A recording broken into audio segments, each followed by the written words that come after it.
Olá, muito boa noite, seja bem-vindo.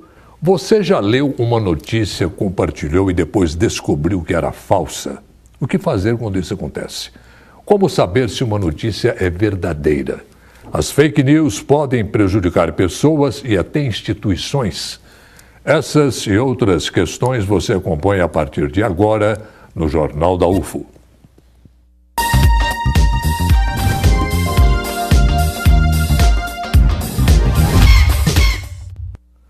Na era da internet, as chamadas fake news se espalham como um vírus. E nesse período de Copa do Mundo, as notícias falsas aumentaram na rede. Olha só. As notícias falsas, conhecidas como fake news, infelizmente são uma realidade. E no ambiente virtual, em que tudo viraliza, elas estão cada vez mais comuns. A Copa do Mundo mal começou e já tem fake news. Uma delas envolve a ex-assistente de arbitragem Fernanda Colombo. As notícias eram de que ela seria a primeira mulher árbitra em um mundial. Mas não é verdade. A educadora física ganhou milhares de seguidores em poucos dias por conta do boato. E teve fake news antes mesmo do mundial começar. O boato dizia que o Brasil sediaria a Copa caso a Rússia entrasse em guerra. Na greve dos caminhoneiros, várias notícias falsas foram disseminadas, principalmente em grupos de WhatsApp. Também disseram que o governo iria bloquear o aplicativo por conta da paralisação. Outro caso é o da iraniana Sahar Tabar. Sites de notícias afirmaram que ela fez inúmeros procedimentos estéticos para ficar igual à atriz Angelina Jolie. Porém, outros sites não só questionaram como desmentiram o fato, mostrando que não houve apuração, além de edições na foto. Um site de notícias divulgou que a própria jovem desmentiu o boato em sua conta em uma rede social. As fake news têm sido uma preocupação e muitos profissionais se dedicam à checagem de dados, como é o caso da agência Lupa e do Boatos.org, que já divulgou uma lista de boatos sobre a Copa do Mundo. Os meios de comunicação podem ajudar a checar melhor os fatos e evitar assim que as notícias falsas se espalhem. O estudante do curso de Economia da UFO, João Henrique, gravou a opinião dele. Confira. Bom, eu acho que principalmente nos dias de hoje, as fake news elas ganham escalas muito grandes. Então eles têm capacidade de identificar essas maiores e correr atrás e estar repassando pelo menos essas grandes demais para evitar que elas manipulem muitas pessoas de forma indevida. Corrigindo essas informações. Eu acho que eles podem fazer notas, até porque todo mundo está muito conectado hoje em dia, eles conseguem ter uma abrangência muito grande na população e tá explicando para um monte de pessoas o que é errado, sabe? O que está saindo de errado. Acho que é mais ou menos isso. Bom, e para falar sobre fake news, nós convidamos a advogada especialista em Direito da Informática e Telecomunicações, Laine Moraes, e o jornalista e professor da Faculdade de Educação da UFO, Marcelo Marques. Marcelo, muito boa noite, seja muito bem-vindo. Laine, muito obrigado por ter aceitado o nosso convite. Seja muito bem-vinda. Obrigada. Marcelo, começando com você. Boatos, mentiras, notícias falsas sempre existiram. Agora, com a tecnologia, a coisa viralizou, por assim dizer. Orley, na verdade, quando a gente fala em fake news, né, nós jornalistas nem gostamos muito da expressão porque news é notícia, e notícia, um dos critérios mais importantes da notícia é ser verdadeira. A verdade, né? Então a gente prefere, pelo menos eu prefiro o termo fake fact, que é fato mentiroso, fato que não é verdadeiro. E realmente você tem razão, as fake news elas existem desde a era Gutenberg, né? Há casos de aqueles chamados contadores de história na Europa que chegavam nos pubs ingleses e fantasiavam histórias, inventavam e tudo mais. E nesse momento a gente vive, além, lógico, da Copa, como foi citada na matéria, nós vivemos também um ano eleitoral, né? E o ano eleitoral, por mais que a internet tenha nos auxiliado na circulação de informações com muita democracia, por outro lado, ela aponta também alguns vícios, e essas vicissitudes provocam o que a gente tem visto hoje, que tem sido chamado de fake news, né? Ainda que a gente possa entender que a melhor ferramenta, o melhor antídoto para as fake news é a notícia verdadeira, né? E a notícia verdadeira existe e a gente precisa dar vazão a ela. Claro que quando a gente pensa, por exemplo, no movimento eleitoral, Se remontarmos a 2 anos, na época da eleição do Donald Trump, teremos que citar aqui o nome que é chamado de rei das fake news dos Estados Unidos, que é o Paul Warner, né? Paul Warner, junto com Steve Bannon, foram responsáveis por grande parte das notícias falsas que alarmaram e impactaram os eleitores americanos em 2016. E é óbvio que isso nos preocupa, né?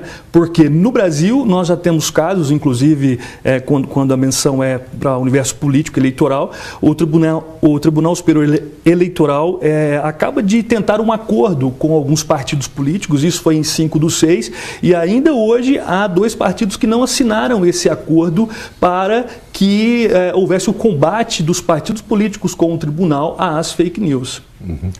Elaine, você acredita que esse tipo de acordo que o professor Marcelo falou vale alguma coisa? É uma tentativa. Eu acho que o tribunal, a justiça, ela está tentando, de uma certa forma, criar uma política de boas práticas dentro desse período eleitoral, que a gente sabe que não é fácil, é um período que se cria-se reputações, é um período que nós estávamos conversando, que pode destruir reputações. E um dos grandes problemas, como o doutor Marcelo disse, que quando o que acaba mostrando que a verdade ela é mais importante e assim acaba destituindo a fake news, mas o problema está que estamos tendo uma quantidade muito grande de notícias, uma quantidade muito grande de informações. Estamos sendo bombardeados de todos os lados e nós não sabemos se essa notícia ela é verdadeira, se ela é falsa, se tem uma parte verdadeira, se tem uma parte falsa, porque são tantas informações chegando e isso, de uma certa forma, vem prejudicar até mesmo as notícias verdadeiras. Por quê? Se eu não sei como é a notícia, se é verdadeira ou não, então, de uma certa forma, eu começo a desacreditar em todas as notícias que eu vejo. E quando eu começo a desacreditar, eu também me torno uma massa de manobra. Então, ter pouca informação ou ter informação demais é muito prejudicial para a sociedade. Cria dúvida, né? Será que essa notícia é verdadeira? Isso é terrível, né? Exatamente. Aí você pode dizer, mas então vamos pegar uma notícia que é de uma agência de notícias de renome.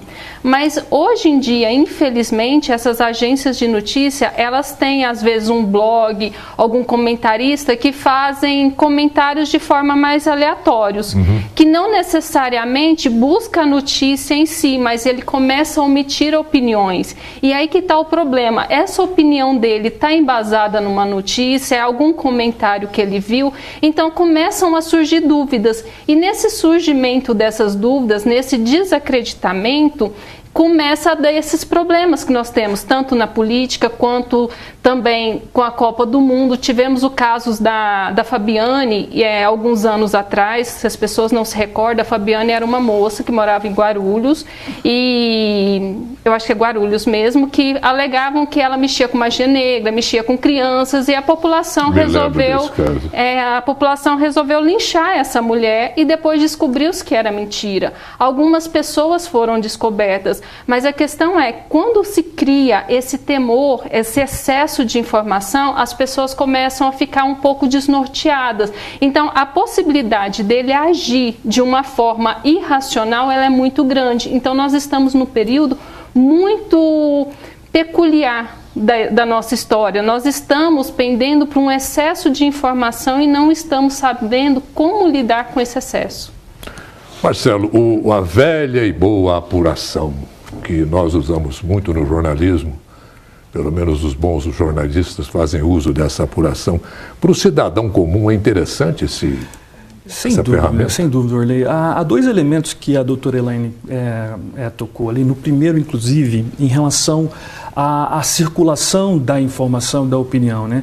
Isso tem nos preocupado muito no mundo das organizações jornalísticas, porque uma vez que você produziu um conteúdo, esse conteúdo alcançou ou virou um spread, né? Está esparramado na rede, na internet, fica muito difícil de você controlar o que vai ser feito dele e controlar, inclusive, a atuação de alguns grupos que são especializados em desconstruir ou construir segundo o interesse, claro, daquele grupo. Então, por isso, a notícia falsa, ela sempre atende ao interesse de alguém, né?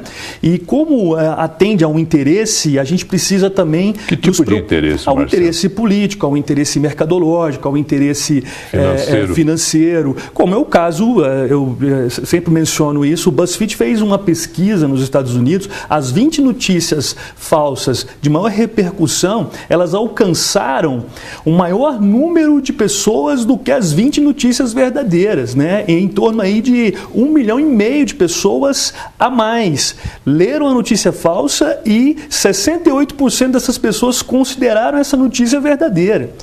Isso é realmente preocupante. É o caso, por exemplo, do Pensa Brasil, que é um site, um das centenas de sites que existem em Poços de Caldas, que veiculou a notícia e ela alcança 700 mil pessoas no dia, ao passo que o jornal Estado de Minas, que é o jornalismo profissional, alcança menos do que isso, se formos contabilizar em termos de número de página. Então, mais uma vez, o antídoto da notícia falsa é a notícia verdadeira, a apuração. As agências de fact-checking, de checagem de dados, elas são importantes, mas é muito importante que o leitor, que o internauta possa compreender de fato de onde vem aquela notícia, qual que é a fonte, aquele site, de onde é esse site.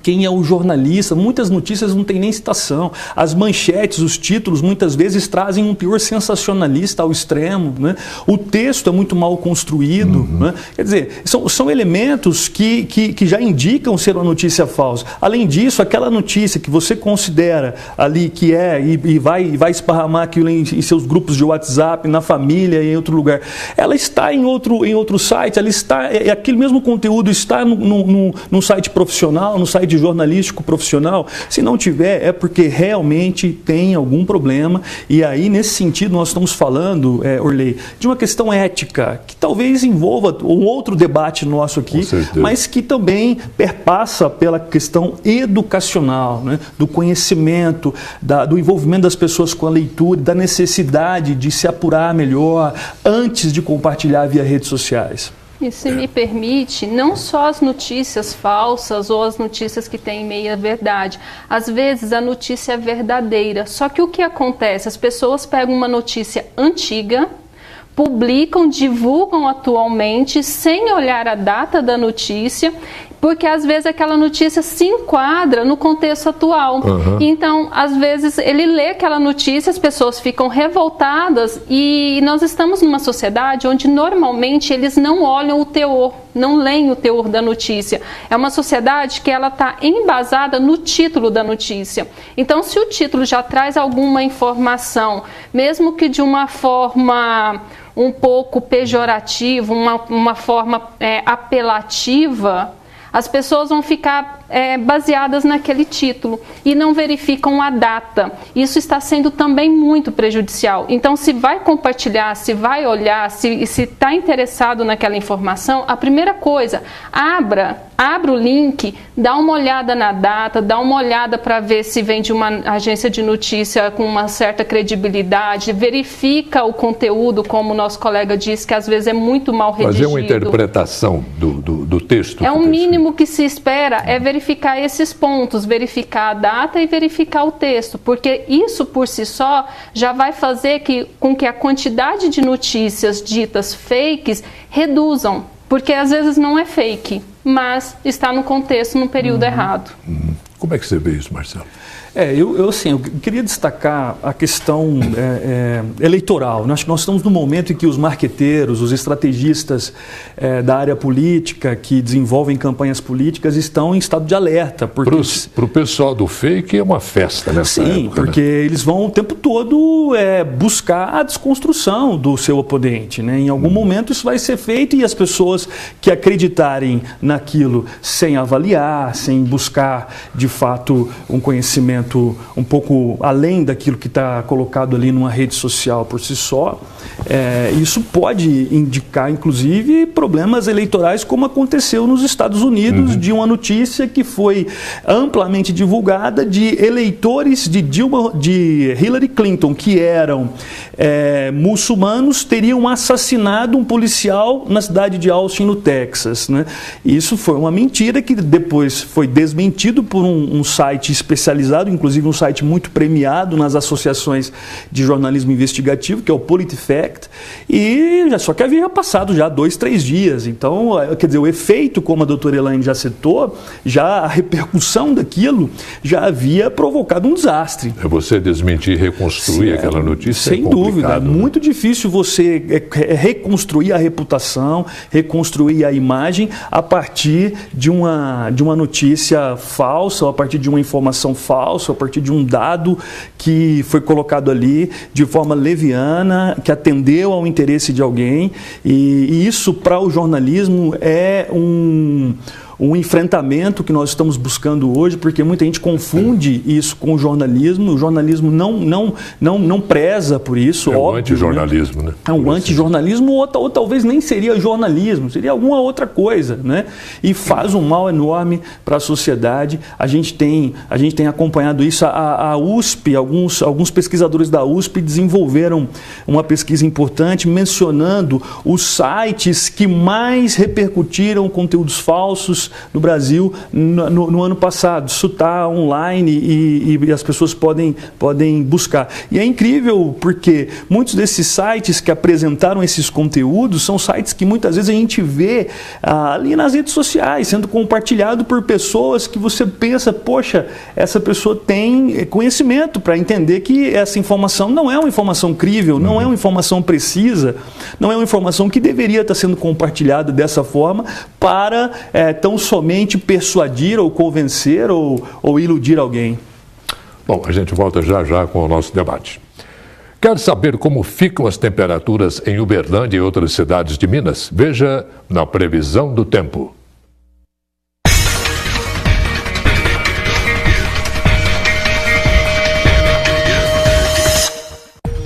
Em Uberlândia, o dia fica ensolarado e não há possibilidade de chuva. Mínima de 14 e máxima de 23 graus. A quarta-feira em Patos de Minas continua mais fria. As temperaturas variam entre 14 e 23 graus. Em Monte Carmelo, o dia fica parcialmente nublado. Mínima de 12 e máxima de 26 graus. Em Ituiutaba, quarta-feira de sol entre nuvens. Mínima de 15 e máxima de 28 graus. Dia parcialmente nublado em Araxá. Os termômetros variam entre 14 e 25 graus. Nós vamos para um rápido intervalo e daqui a pouco continuamos com o nosso bate-papo sobre fake news.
E você precisa de emprego? Tem oportunidades em diferentes setores.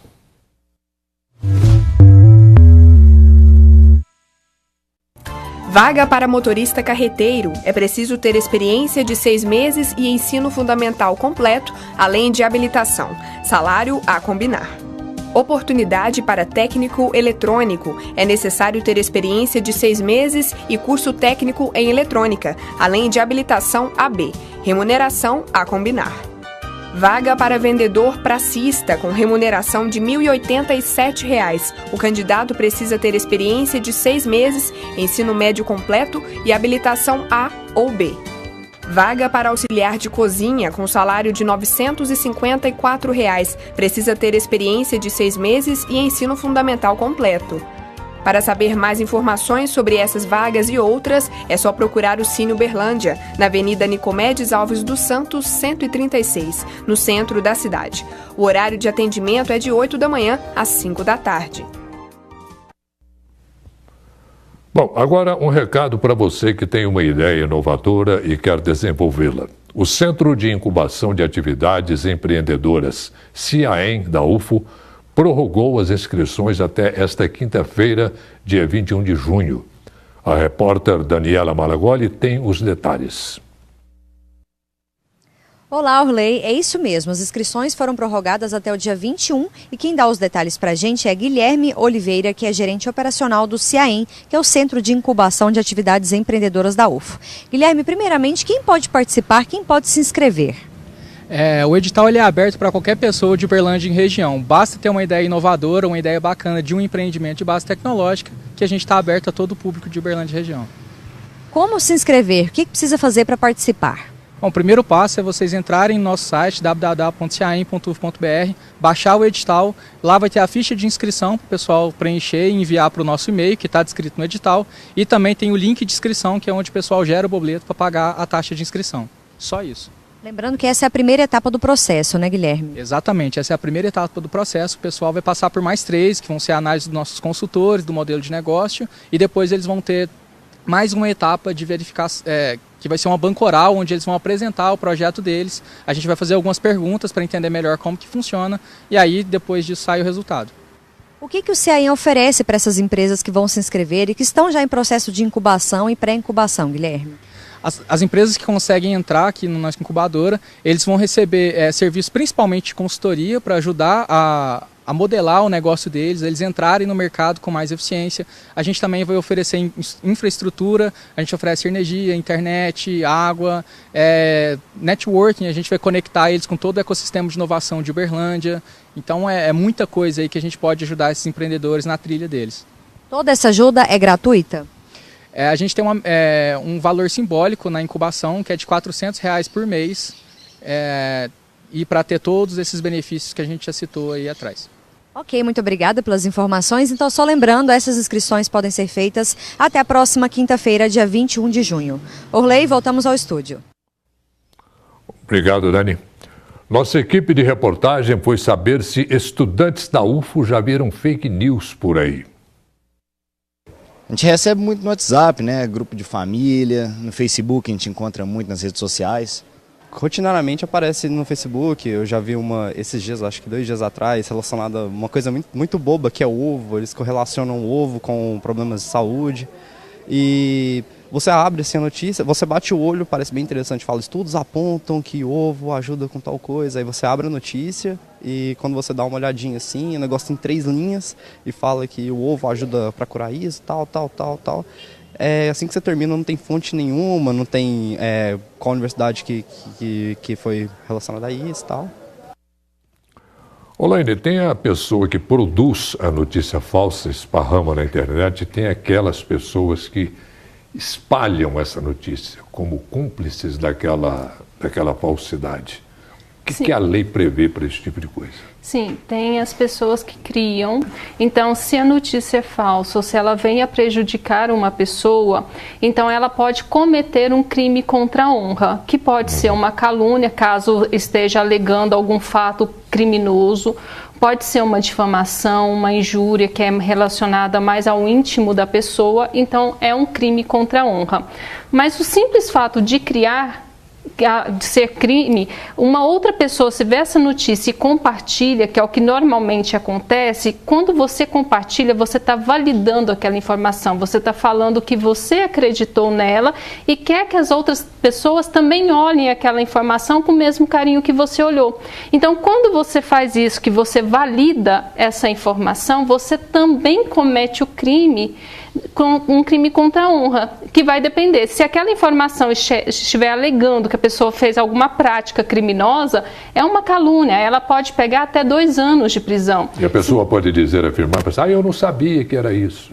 Não, ela não tem esse direito, ela não tem essa possibilidade de alegar que ela não sabia. Por quê? Porque você tem que verificar antes de divulgar. Antigamente nós tínhamos aquelas mulheres que ficavam na janela e olhavam o que acontecia na rua e saía divulgando para a cidade, para a comunidade o que acontecia. As comadres. Exatamente. Atualmente as comadres tomaram as redes sociais, passamos a ser todos nós. E pior do que as redes sociais, tipo Facebook, Instagram, tem o WhatsApp, que ele tomou uma proporção muito maior, porque existem grupos dentro do WhatsApp, seja de família, seja de trabalho, e as pessoas pegam essa informação, às vezes acham engraçado, às vezes acham um pouco polêmico, às vezes acham um pouco confuso e sai divulgando, sai espalhando.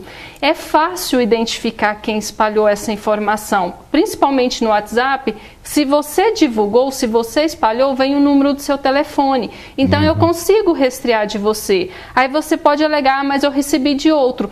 Tanto você quanto a pessoa que te mandou, ela vai responder pelo crime contra a honra. Então a pessoa tem que tomar muito cuidado antes de pegar qualquer informação e espalhar.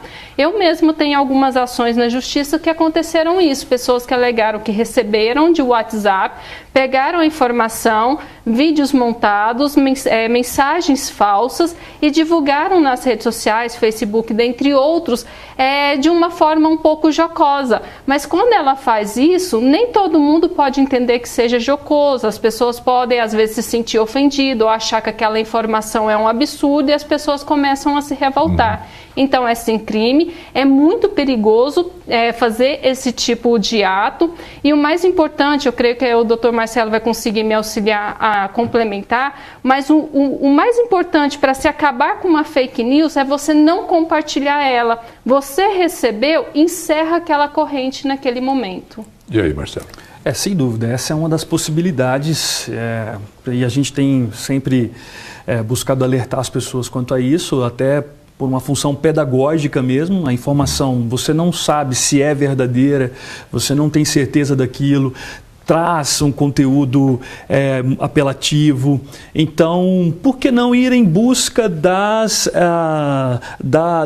daquilo que vai trazer veracidade para a informação? Então, por exemplo, há aqueles sites como boatos.org, efarsas.com, as agências de fact-checking como a Truco, Lupa, Aos Fatos, que sempre nos oferecem informação direta sobre aquele tema ou sobre aquela notícia falsa que está percorrendo as redes sociais, sendo compartilhada de forma avassaladora.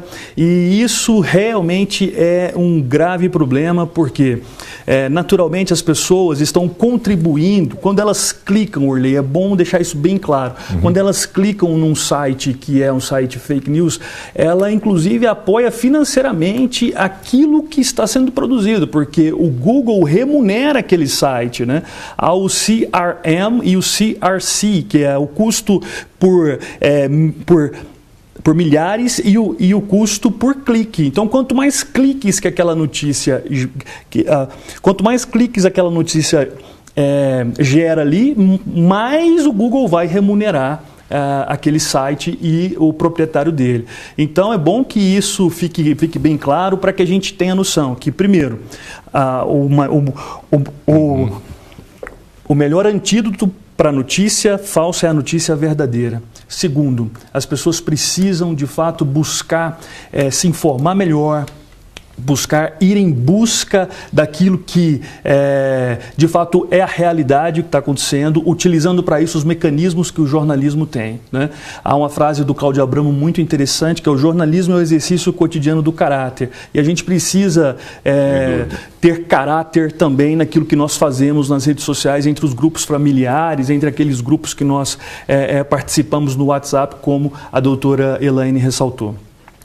Elaine, o Marco Civil da Internet prevê alguma coisa nessa história de notícias falsas? Não. O Marco Civil da Internet é interessante porque ele serve para resguardar o direito das pessoas de se manifestarem, manifestar o seu pensamento. Então, o Marco Civil da Internet vem resguardando todos os nossos princípios constitucionais, que está ali no artigo 5º da Constituição, entre o inciso 4 ao 14, que é justamente a possibilidade de permitir, é um direito humano se manifestar, de expor a sua opinião. Então isso tem que ser preservado. E é interessante que nessa época de fake news pensam sim em criar normas para restringir a liberdade de manifestação das pessoas, e isso é muito grave. Eu creio que proibir a manifestação é mais grave do que termos notícias falsas. Por quê? Porque você começa a cercear o direito humano, que é o direito a se expressar, a se manifestar, a dizer o que você acha, o que você pensa, o que acaba proibindo e não autorizando você modificar uma história que já vem acontecendo. Então, você ter opiniões divergentes é muito importante para a sociedade. Então, mesmo que alguma opinião de uma fake news ela venha a atacar os interesses de um determinado grupo, mas de uma certa forma é uma opinião. Então, se entendermos a fake news mais como uma manifestação de pensamento e menos... Mesmo que prejudique alguém, doutor? Mesmo que prejudique, porque se vier a prejudicar uma pessoa, nós temos mecanismos no direito para remover aquela informação e punirmos a pessoa que cometeu aquele determinado ilícito, que pode ser apenas um ilícito civil ou um ilícito penal. Então, a pessoa pode pagar uma indenização, a pessoa pode sofrer uma sanção de ficar presa até 2 anos. Então, ela tem as consequências. Mas antes nós resguardarmos o direito das pessoas se manifestarem e caso venha a surgir algum problema, haver o cerceamento em cima deste problema, do que você já impor uma censura de início, você já proibir as pessoas de se manifestarem. Você concorda, Marcelo, que a liberdade de expressão sobrepuja a fake news? Sem dúvida, eu estou de acordo. A gente precisa, de fato, exercermos esse direito e defendermos o direito de liberdade de expressão, né, onde quer que estejamos. Esse é um direito constitucional, inclusive, né?